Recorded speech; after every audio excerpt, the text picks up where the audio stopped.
Está previsto para hoje pela manhã um novo depoimento do servidor público acusado de praticar feminicídio aqui na capital. A vítima era a esposa dele, que foi assassinada na frente dos 3 filhos menores de idade. Carla Dayana pediu à Delegacia da Mulher para ir para uma casa-abrigo 20 dias antes de ser morta a facadas. A vítima registrava boletins de ocorrência denunciando as violências que sofria do marido, Joel Magno, desde 2010. Ele conversou com ela e com a equipe de captura, dizendo que não queria que os filhos fossem para a casa-abrigo por serem muito pequenos e que ele, naquele momento, iria sair de casa. Os policiais ficaram na casa com ela, aguardaram ele retirar as coisas e sair da casa. Eles só saíram do apartamento dela depois que ele foi embora.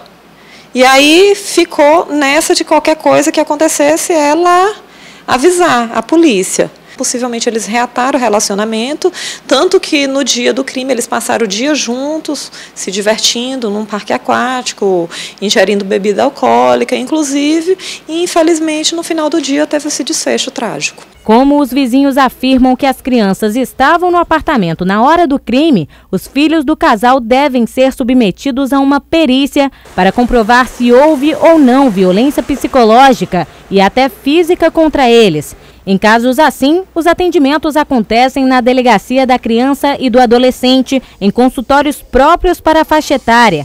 Por mês, cerca de 130 crianças são ouvidas aqui. A gente detecta os vestígios dessa violência, dá uma prova pericial, uma prova que substancia uma decisão do juiz e que possa punir quem fez a autoria da violência, que a maior resposta que a gente pode ter é punir e tirar os autores de uma violência da sociedade. Segundo psicólogos, os traumas podem gerar consequências sociais, físicas e emocionais. Elas são encaminhadas para as unidades, os estabelecimentos responsáveis por uma avaliação, diagnóstico e tratamento de possíveis, se a gente percebe, como nós temos profissionais que são formados em psicologia e serviço social, a gente consegue detectar os problemas, mas nós não podemos acompanhar para tratamento. Segundo a polícia, o suspeito, que foi preso em flagrante e está no complexo penitenciário São Luís, deve voltar a ser ouvido.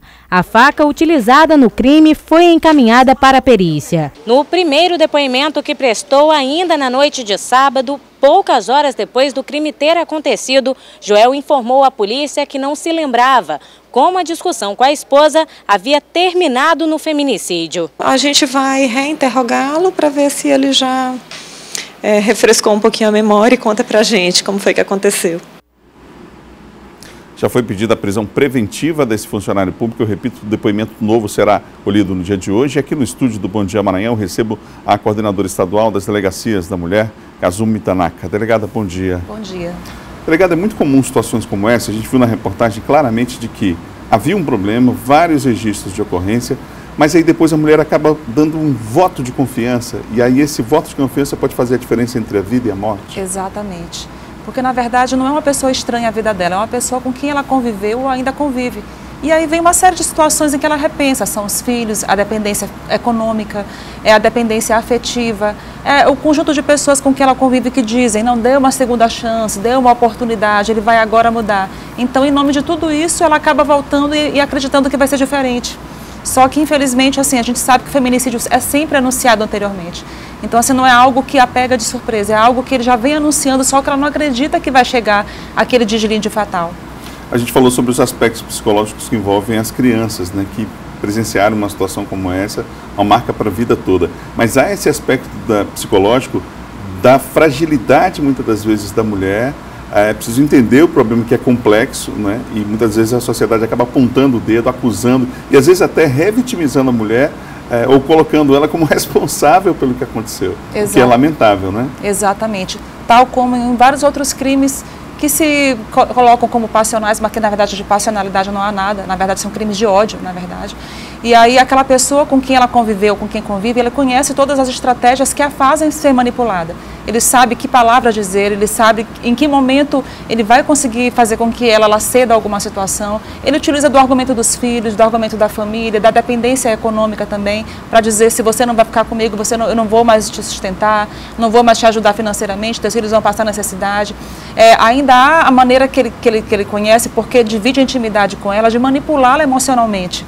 Né? Então ele manipula emocionalmente aquela mulher para que ela acredite que vai ser diferente, acredite que ele está mudado e que aquilo ali ela não vai encontrar um relacionamento melhor do que aquele que ela tem. Então assim, é uma situação que realmente é anunciada. A mulher com quem se relaciona no relacionamento que é controlador, que é possessivo, como é o caso nitidamente dessa situação, ela precisa identificar esses sinais de controle, de possessividade, de ódio com relação à vida dela, de compreender que ela é posse dela, como o carro é dele e outras coisas são dele. Então ela precisa identificar todos esses sinais que estão colocados ali para ela entender que aquele relacionamento realmente não vai ter futuro e que aquilo ali realmente pode ter um deslinde fatal. Então é importantíssimo que ela perceba tudo isso, procure ajuda e denuncie. O silêncio não leva a nada, não é? Preciso que haja essa denúncia. Hoje a rede da mulher, eu dizia ontem sobre isso, ainda é uma rede que tem um trabalho interessante aqui no estado, uma estrutura, uma musculatura, não é? E mesmo assim casos como esses acontecem, porque não basta a lei, não é, delegada? Só tem repetido isso, inclusive, várias vezes. Mas há a necessidade de uma conscientização, algo mais amplo, para fazer com que situações como essa sejam evitadas. Exatamente, porque na verdade todos nós sabemos que a lei por si só não transforma a realidade.